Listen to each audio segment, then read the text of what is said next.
살해 인력대 최고 당첨금 주인공의 비극적 결말. 2002년 미국 파워볼 복권 역사상 손꼽힐 만한 거액 당첨자가 탄생했습니다. 당시 50대였던 한 남성은 크리스마스를 앞두고 파워볼 복권 1등에 당첨되어 3억 1,490만 달러 당시 약 4천억 원 상당라는 엄청난 잭팟을 터뜨렸습니다. 단일 복권 당첨금으로는 역대 최고 수준이어서 그의 당첨 소식은 미국 전역에 큰 화제가 되었지요. 이 남성은 원래 건설업으로 성공해 이미 수십억 원대 자산을 갖고 있던 사업가였는데 복권까지 맞으니 그야말로 꿈인지 현실인지 모를 불을 거머쥐게 된 것입니다. 당첨 직후 그는 세금을 제외하고 약 1억 1,300만 달러 하나 1천억 원이 넘는 금액을 손에 쥐었습니다.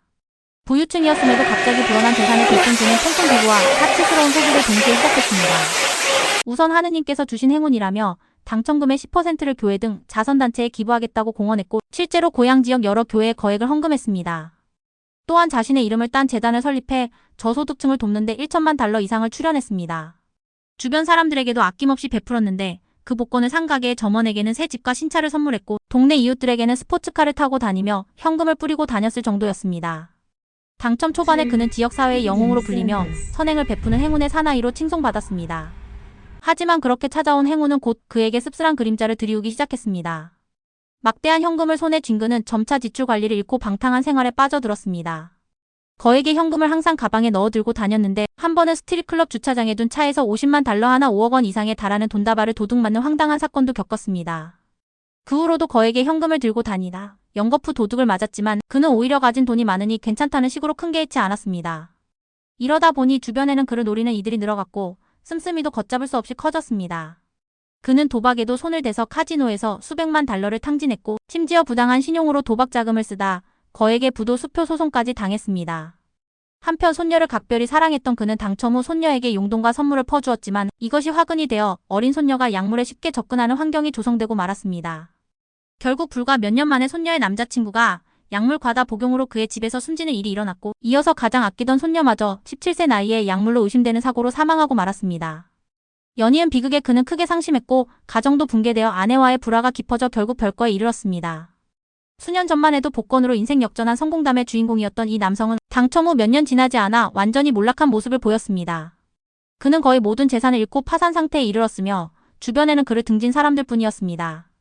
인터뷰에서 그는 차라리 복권을 찢어버렸어야 했다며 후회와 참담함을 토로했습니다. 말년에 건강까지 악화된 그는 끝내 얼마 지나지 않아 세상을 떠났습니다.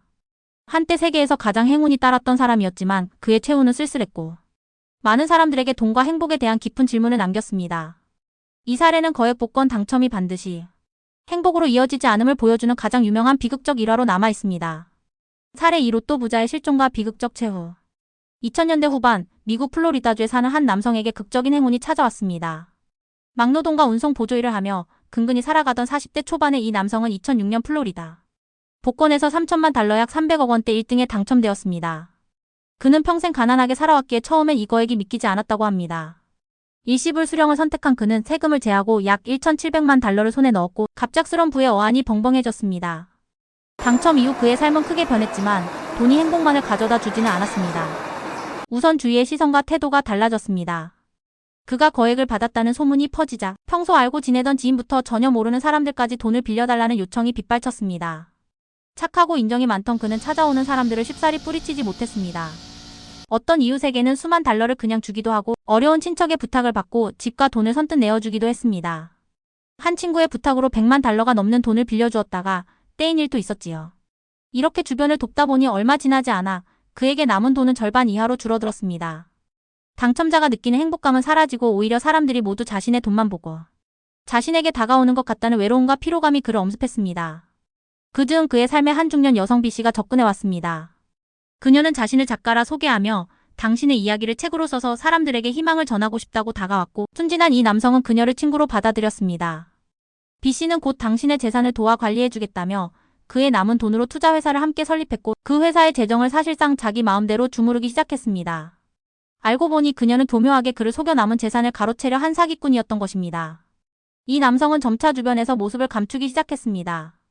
2009년 어느 날부턴가 가족조차 그의 소식을 들을 수 없게 되었는데요. 알고 보니 그때 이미 끔찍한 범죄가 벌어진 뒤였습니다.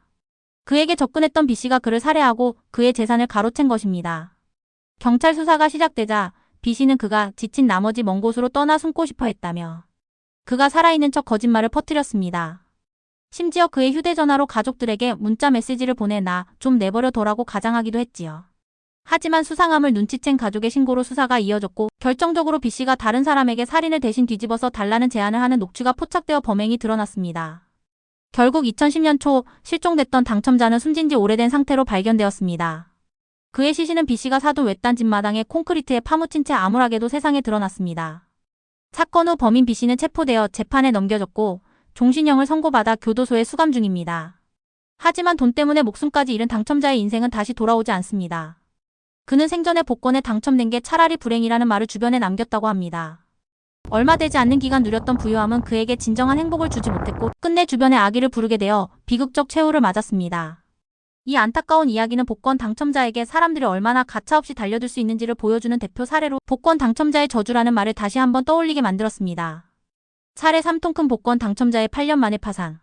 1990년대 초 미국 일리노이주에 사는 한 중년 여성은 복권 당첨으로 일약 삶이 바뀐 인물입니다. 한국에서 이민 온 이 여성은 당시 가발가게 점원으로 일하며 가족을 부양하고 있었는데 1993년 주정부 복권에 1등으로 당첨되어 1,800만 달러 약 200억 원을 거머쥐었습니다. 오랜 이민 생활 끝에 얻은 뜻밖의 행운에 그녀와 가족들은 눈물을 흘릴 정도로 기뻐했다고 전해집니다. 당첨 후 그녀는 연금 형식으로 매년 약 62만 달러씩 나누어 받기로 했습니다. 적지 않은 거금이 해마다 들어오자 그녀는 그 돈을 자기 자신보다는 남을 위해 쓰기 시작한 것으로 유명합니다. 우선 지역 사회와 어려운 이웃을 돕는 데 큰 관심을 보였고 학교와 자선단체에 거액을 기부했습니다.